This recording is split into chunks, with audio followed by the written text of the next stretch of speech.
Hello students, मेरे channel पे आप सबका स्वागत है। आज है हमारी प्री में पॉलिटी की क्लास और पॉलिटी की क्लास में आज का टॉपिक है राज्य एवं संघ राज्य क्षेत्र। Very important topic.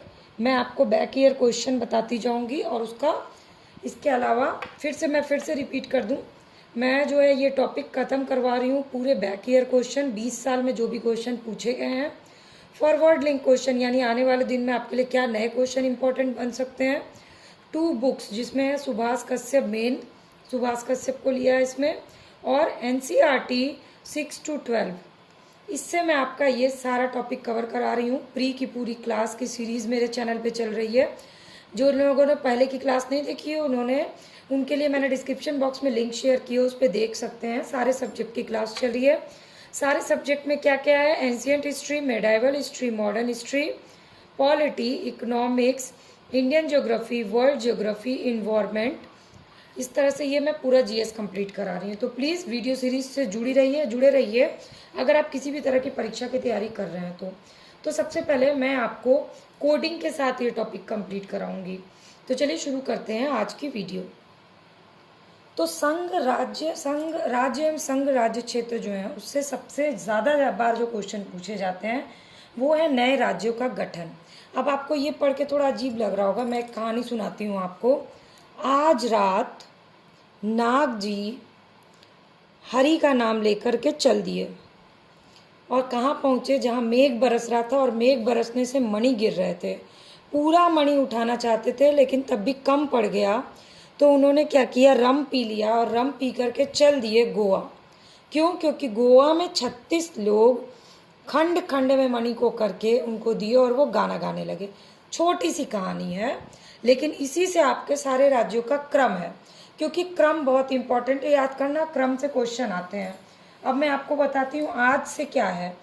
आज से आंध्र प्रदेश, रात से गुजरात,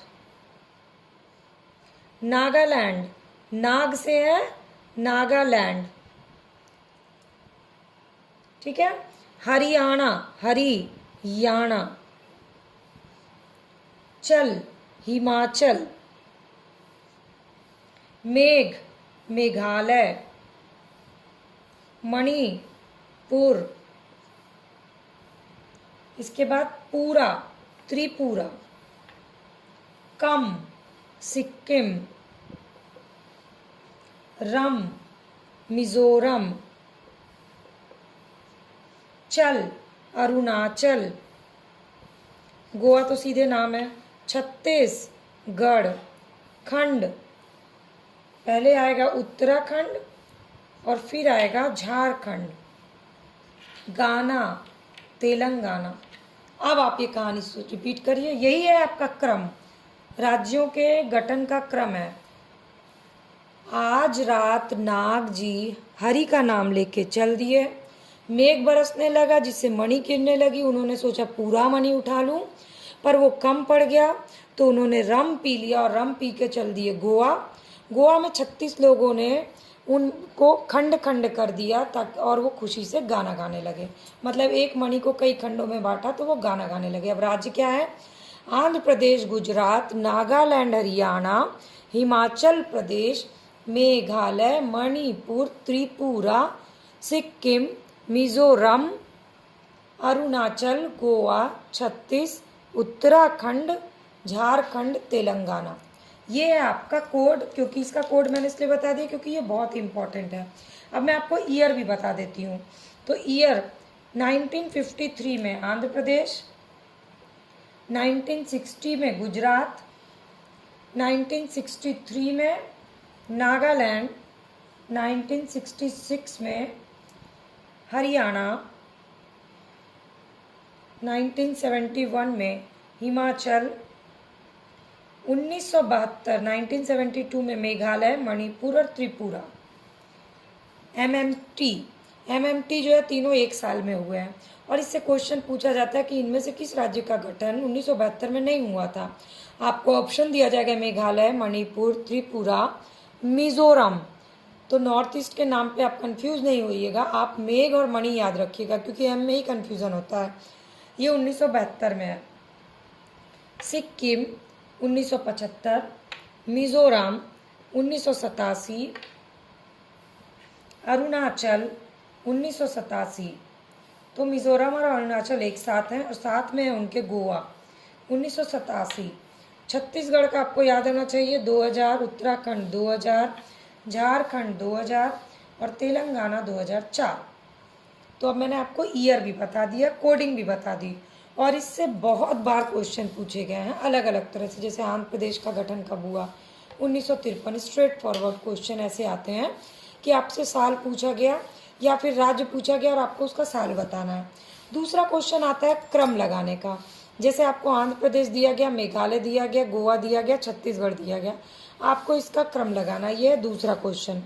तीसरा क्वेश्चन आता है एक ही साल में किसका किसका गठन हुआ है। जैसे कि 1972 में हुआ मेघालय, मणिपुर, त्रिपुरा, 1987 में हुआ अरुणाचल, गोवा और मिजोरम, इस तरह से एक साल। 2000 में हुआ छत्तीसगढ़, उत्तराखंड और झारखंड का। ठीक है, तो ये आपके लिए हो गया पहला इम्पॉर्टेंट सेक्शन जिससे कई तरह से क्वेश्चन बनते हैं। इस कोड को लिख लीजिएगा। और अभी तक इस वीडियो को देख रहे हैं तो फटाफट से लाइक बटन को प्रेस करिए। कमेंट सेक्शन में कमेंट करके बताइए पॉलिटी का कौन से टॉपिक का आपको वीडियो देखना है। और चैनल पे पहली बार विजिट किया तो सब्सक्राइब बटन या फॉलो बटन को क्लिक कर लीजिए। फ्री ऑफ कॉस्ट सारी वीडियो अपडेट आपको मिलेगी। और डिस्क्रिप्शन बॉक्स में लिंक दी गई है, उस लिंक को क्लिक करके आप सारी क्लासेस की वीडियो फ्री ऑफ कॉस्ट देखिए। तो सबसे पहले ये 5 कीवर्ड्स हैं आज के टॉपिक से रिलेटेड। ये वो कीवर्ड्स हैं जहाँ से बैक ईयर क्वेश्चंस पूछे गए हैं, मतलब पिछले सालों में इन टॉपिक्स से ही इन कीवर्ड से क्वेश्चन पूछे गए हैं। जैसे कि पहला क्वेश्चन है भारतीय स्वतंत्रता अधिनियम 1947। इसके द्वारा क्या हुआ, 2 स्वतंत्र और पृथक प्रभुत्व वाले देश बने, भारत और पाकिस्तान। तो क्वेश्चन क्या है, भारत और पाकिस्तान का निर्माण किस अधिनियम द्वारा किया गया। तो आंसर है भारतीय स्वतंत्रता अधिनियम 1947 के द्वारा। और देशी रियासत के समक्ष यहाँ पर 3 विकल्प दिए गए। एक तो वो या तो भारत में शामिल हो जाएं, या पाकिस्तान में शामिल हो जाएं, या फिर स्वतंत्र हो जाएं। ये 3 ऑप्शन इस अधिनियम के तहत उनको दिया गया। ठीक, बेसिकली राज्य संघ राज क्षेत्र की ये कहानी की स्टार्टिंग है निर्माण से रिलेटेड, इसलिए आपको मैं स्टार्टिंग से ही बता रही हूँ और क्वेश्चन के साथ बता रही हूँ। अब क्या हुआ, देशी रियासतों को 3 ऑप्शन तो दे दिए गए। तो भारतीय सीमा के अंतर्गत कितनी रियासतों को रखा गया, क्वेश्चन है अगला। तो उसका आंसर है 552 देशी रियासतें भारतीय सीमा के अंतर्गत रखी गई। ये क्वेश्चन पूछे जा चुके हैं। लेकिन आगे का क्वेश्चन है जिसमें से 549 भारत में शामिल हो गए। तो वो कौन से रियासत थे जो भारत में शामिल होने से जिन्होंने मना कर दिया। वो रियासत थे एच जे के यानी हैदराबाद, जूनागढ़ और कश्मीर। इन तीनों ने मना कर दिया। तो हैदराबाद को कैसे शामिल किया गया, ये भी क्वेश्चन पूछा गया, पुलिस कार्रवाई के द्वारा। जूनागढ़ को जनमत संग्रह द्वारा और कश्मीर को विलय पत्र द्वारा। ये आता है मैचिंग में। जैसे कि विलय पत्र द्वारा किसको शामिल किया गया, मैच कर दीजिए कश्मीर से। जनमत द्वारा किसको किया गया, जूनागढ़ को। पुलिस कार्रवाई द्वारा हैदराबाद को। ठीक है, तो ये आपका मैचिंग का क्वेश्चन है। अब इसके बाद संविधान के तहत भारतीय संघ के राज्यों को 4 भाग में बांट दिया गया। भाग क, जहाँ से क्वेश्चन आया है, भाग क में वे राज्य थे जहाँ ब्रिटिश भारत में गवर्नर का शासन होता था। तो भाग क क्या हो गया, पहले भाग क जहाँ पर गवर्नर का शासन होता था, ये मतलब राज्यों को भाग में बांट दिया गया। इसके बाद भाग ख, यहाँ से क्वेश्चन आया हुआ है, यहाँ 9 राज्य विधानमंडल के साथ शाही शासन था। इसके बाद आता है भाग ग, इसमें ब्रिटिश भारत के मुख्य आयुक्त का शासन था। मैचिंग है ये। और भाग घ में क्या था, अंडमान निकोबार द्वीप को रखा गया। तो अब आपसे इसमें क्वेश्चन क्या बनता है, एक तो मैचिंग आएगा, क में किसका शासन था, ख में क्या था, ग में क्या था, मुख्य आयुक्त, और घ में या फिर ये क्वेश्चन पूछा जाता है कि अंडमान निकोबार किस भाग में रखा गया था, तो भाग घ में रखा गया था। तो ये भाग क, ख और घ से क्वेश्चन आते हैं, ग से क्वेश्चन अभी तक नहीं पूछे गए हैं, इसलिए मैंने आपको भाग ग भी बता दिया ताकि फॉरवर्ड लिंक का क्वेश्चन आपका तैयार हो जाए। अब भाग से तो क्वेश्चन आपको बता दिया, बैक ईयर भी और फॉरवर्ड लिंक भी। इसके बाद आता है अनुच्छेद 1(1) के अनुसार क्या था, भारत अर्थात इंडिया राज्यों का संघ होगा। ये स्टेटमेंट कहाँ है? तो भारत राज्यों का संघ होगा, ये तो पता चल गया कि अनुच्छेद 1(1) यानी अनुच्छेद 1(1) में कहा गया है। लेकिन फिर अगला क्वेश्चन बनता है, जहाँ से क्वेश्चन पूछे गए अनुच्छेद 2। तो अनुच्छेद 2 में कहा गया कि भारतीय संघ में नए राज्यों के स्थापना का अधिकार किसको है? संसद को। और ये जो क्वेश्चन है कम से कम 10 बार ये क्वेश्चन पूछा जा चुका है, तरह तरह से पूछा गया, आंसर उसका संसद ही है। जैसे कि अनुच्छेद 2 में क्या कहा गया है, भारत में नए राज्यों के गठन का अधिकार किसको है, और संविधान में किस प्रावधान के अंतर्गत भारतीय संसद को नया राज्य बनाने का अधिकार है, नए राज्य के गठन की शक्ति किसमें निहित है। इस तरह से करके यही क्वेश्चन पूछा गया है। एक राज्य को संघ में शामिल करने और नए राज्यों की स्थापना करने की कार्यपालिका शक्ति किसे प्राप्त है? संसद को। तो इस तरह से यही क्वेश्चन 10 बार पूछे गए हैं, तो आपको ये पता होना चाहिए। अब है अनुच्छेद 3। अनुच्छेद 3 में नए राज्यों का निर्माण और वर्तमान राज्य के क्षेत्र, ये याद रखिएगा कीवर्ड्स, क्षेत्र, सीमा, नाम में बदलाव या परिवर्तन करने का अधिकार भी संसद का है। मतलब नए राज्य के गठन के अलावा उसके क्षेत्र का विस्तार, सीमा का विस्तार, नाम का परिवर्तन जो भी होगा वो सब अधिकार जो है वो संसद को, और इसकी चर्चा किस में है? अनुच्छेद 3 में है। इसके बाद अगला क्वेश्चन जो पूछा गया है कि नए राज्यों के निर्माण संसद किस तरह से कर सकती है। ये 3 से 4 बार ये क्वेश्चन पूछा गया। तो नए राज्यों का निर्माण संसद साधारण बहुमत द्वारा करती है, और भारतीय संविधान संसद को अधिकार देता है कि वो नए राज्य बनाने में, उसके नाम के परिवर्तन में, नाम बदलने में, सीमा के परिवर्तन में बिना राज्यों की अनुमति के कदम उठा सकती है। यानी ये सारा डिसीजन कौन लेता है? संसद लेता है। जिस राज्य का नाम बदलना है, जिस राज्य की सीमा को बढ़ाना है या घटाना है, क्षेत्र को बढ़ाना है या घटाना है, उसमें उस राज्य की अनुमति के बिना भी संसद ये डिसीजन ले सकती है। और ये फैक्ट जो है आपके लिए बहुत ही ज़्यादा इम्पॉर्टेंट है। इसके अलावा ये साधारण बहुमत कीवर्ड याद रखिए। इसके बाद अगला आपका फॉरवर्ड लिंक का क्वेश्चन बनता है कि राज्यों की अनुमति तो नहीं लेना ज़रूरी है, लेकिन इसके बारे में कहा गया। तो ये है अनुच्छेद 368। इसके तहत संशोधन नहीं माना जाएगा। संविधान संशोधन को जो ये करेगा, राज्य में जो भी संशोधन होगा वो संविधान का संशोधन नहीं होगा, तो क्योंकि राज्यों में चेंजेस हुए तो 368 के तहत इसको संविधान का संशोधन नहीं माना जाएगा। अब आपके लिए होमवर्क क्या है? आपको बताना है वर्तमान में भारत में कितने राज्य हैं और कितने केंद्र शासित प्रदेश हैं। ये है आपका होमवर्क, और हो सके तो उसका नाम का कुछ कोड बना के मुझे कमेंट सेक्शन में कमेंट करिएगा।